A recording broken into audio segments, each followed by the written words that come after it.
Hello again, everyone. In this video, we are revisiting the subject of the rapture again, to include the unimaginable traumatic effects this is doing to millions of people, including young people today. You would think that the televangelists, evangelicals, and other supposed Christian preachers would recognize that what is supposed to be the good news of the gospel is actually causing so much grief in the world. Before we delve in, we want you to know we have a big announcement at the end of the video. So please grab a cup of coffee, not because of our announcement, but because this is truly such a serious subject. I will also be making a video about my own personal experience with this in a church about 40 years ago, especially after my children had heard it also. It was from then on, after I walked away from such irrationality, that I truly did find God and amazing miracles began happening in my life. Okay, let's dive into this subject a little deeper today. Have you ever wondered how a single concept could impact individuals so deeply that it could induce anxiety and fear? In many evangelical and fundamentalist churches, the idea of the rapture is a core belief. Taken from a verse in the Bible, the interpretation of this concept varies greatly, creating a spectrum of understanding and belief.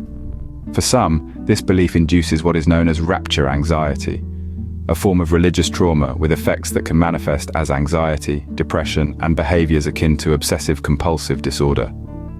It's a phenomenon that has gained recognition over time, shedding light on the profound psychological impact of this theological doctrine. This concept of the rapture, a relatively modern notion dating back to the 1800s, a time that so many different churches cropped up in America, has the power to instill such a huge fear and anxiety in individuals. But why? The answer to this question is an enigma that we'll delve into as we explore the complexities of the rapture and its effects on believers. A concept born in the 1800s with most of the credit given to a man named John Nelson Darby continues to instill fear and anxiety in individuals. But why? Imagine being a child, exposed to rapture-themed films and books, living in constant fear of being left behind. This fear, known as rapture anxiety, is a form of religious trauma that can lead to anxiety, depression, and OCD-like behaviors. It's a reality that many, like 13-year-old April, have lived through. Raised in a fear-inducing environment, the rapture was a constant looming threat, a ticking time bomb that could detonate at any moment. The influence of books and movies like the Left Behind series, which made millions of dollars, have often intensified these fears. These tales can blur the lines of reality for those already immersed in a culture of impending rapture. The anxiety can become so palpable that it seeps into every aspect of life, leaving no room for the innocence and joy of childhood. The impact of rapture anxiety isn't limited to the psychological realm. There are extreme cases where this fear has driven individuals to take drastic measures. In the late 20th century, a booklet titled 88 Reasons Why the Lord Will Return in 1988 caused a wave of panic among believers. Families sold everything, quit their jobs, and waited for a rapture that never came. The aftermath of this false prophecy was devastating, leaving many homeless, unemployed, and grappling with a profound sense of disillusionment. The trauma of rapture anxiety is a stark reminder of the power of belief and fear. It shows us how deep-seated convictions, when paired with intense fear, can drive individuals to unimaginable extremes.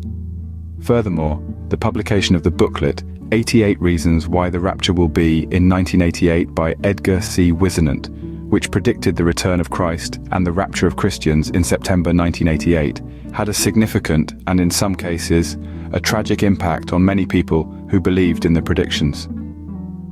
Whisenant's book sold millions of copies and was widely distributed within certain Christian communities, creating a wave of fear and anticipation. As the predicted dates approached, some individuals took drastic actions based on their belief in the imminent rapture and end of the world. While specific actions varied, the following are types of reactions that have been reported around this event and similar apocalyptic predictions. Quitting jobs and leaving schools. Some followers quit their jobs or pulled their children out of school, believing that worldly commitments would soon be irrelevant. Giving away possessions. There were reports of people giving away their homes, cars, and savings under the belief that material possessions would no longer be needed. Family strain and separation. The intense belief in the imminent rapture caused strain within families, especially when not all members shared the same conviction. This sometimes led to separations or deep divisions among loved ones. Psychological distress. The fear and anxiety generated by the prediction led to widespread psychological distress. Individuals experienced panic attacks, depression, and in some cases, lasting trauma after the predicted date passed without incident. Financial ruin. Some followers spent their life savings on spreading the message of the impending rapture, purchasing billboards and distributing literature. The aftermath left them financially ruined. Isolation. In preparation for the rapture, some individuals isolated themselves and their families, withdrawing from society to pray and await the event, leading to social isolation. Again, some have euthanized their beloved pets, unable to bear the thought of leaving them behind in a post-rapture world. Others have signed over their homes to churches, convinced that their worldly possessions would be of no use once the rapture occurred. It's important to note that reactions to apocalyptic predictions are complex and can vary widely among individuals. The aftermath of such predictions often leads to a period of reflection and, for some, a reassessment of their beliefs and the sources from which they derive their religious understanding. In discussing the impact of the book, 88 Reasons Why the Rapture Will Be in 1988, and similar predictions, it's crucial to approach the subject with sensitivity and an understanding of the profound effect that deeply held religious beliefs can have on individuals' actions and decisions. What happens when you start to question the beliefs that have been instilled in you since childhood? This is a question that Darren, a religious scholar, grappled with as he began to question the concept of the rapture, a belief he had grown up with. His journey wasn't an easy one. He had to contend with the fear of questioning his beliefs, a fear that is all too common when we're faced with potentially upending our worldview. And then, there's the potential loss of community. We humans are social creatures after all. We crave connection and belonging. The thought of losing that, of being ostracized for our doubts, can be utterly terrifying. But here's the thing. It's okay to question. It's okay to doubt, and especially since the rapture is not mentioned in the Bible, except in locations where people and things, I said, and things, like people's wealth in Solomon, goes into the air. Again, the Bible is written in correspondences and parables. But in the dictionary, the meaning of rapture is an expression or manifestation of ecstasy or passion to a state or experience of being carried away by overwhelming emotion. 3. Mystical experience in which the spirit is exalted to a knowledge of divine things, not a physical whisking away. It was those feelings by people in the Bible that is meant. In fact, questioning can be a path towards growth, towards a deeper understanding of ourselves and the world around us. To let go of this insane man-made message that has been preached from TV and other pulpits, mostly from America. This is not the love your neighbor as yourself message, that one that Jesus said was the entire law and the prophets. But you're not alone. There are others out there who have gone through or are going through similar experiences. Finding these people, these communities, can provide immense support. They can help you navigate the tumultuous waters of doubt and fear.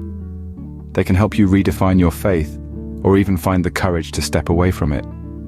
Questioning our beliefs may be daunting, but it can lead to liberation and healing.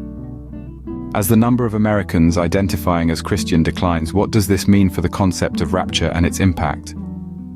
The religious landscape in America is undergoing a significant shift. An increasing number of individuals are distancing themselves from organized religion, often citing feelings of disillusionment and unwelcome as the driving force behind their decision. This shift is reshaping the way we understand and engage with the concept of rapture. But not only the rapture, but other hideous religious teachings, such as seed faith, prosperity doctrine, and many others. Again, a myriad of people end up financially devastated and can suffer from PTSD. Many of those leaving their faith communities are finding solace and support in unexpected places. For instance, social media platforms including TikTok have emerged as a safe haven for sharing experiences of religious trauma. There are also YouTube channels that offer help.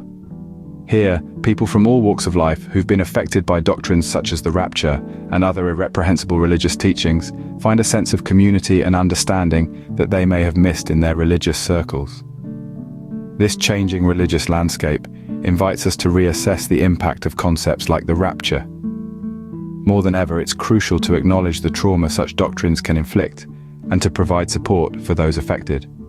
As we navigate this changing landscape, we must remember, as we navigate a changing religious landscape, it is crucial to reassess the impact of concepts like the rapture and provide support for those affected by religious trauma. But it makes one ask, how can America, which was founded on principles of freedom, justice, and equality, underpinned by a strong Christian heritage for over 200 years, which was supposed to teach the good news of the gospel for Jesus, find itself grappling with deep divisions, widespread social issues, and an incarceration rate that stands as one of the highest in the world?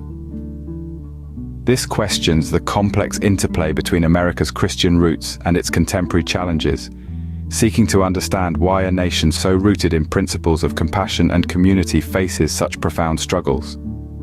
But the Lord warned his disciples and us that this would happen at the end of the age, the end of the first Christian church, as he described in Matthew. In the meanwhile, as the first Christian church continues to die, most of them don't even know it. This remains a tremendously serious subject that is even plaguing our children, and again, it must stop. We will be delving into this subject more in future videos. Thanks again for watching. Please like, comment, and subscribe. Oh, and as mentioned at the beginning of this video, we are striving for the first 1,000 subscribers. When we reach that milestone, we will be giving out five Amazon gift certificates for $100 each. One for each 5 people chosen from a random drawing of the subscribers. Please help us get there by subscribing and even sharing. Others may want to listen to this and our other videos. This channel is dedicated to producing videos about content that we feel may help others in this life journey. Until next time.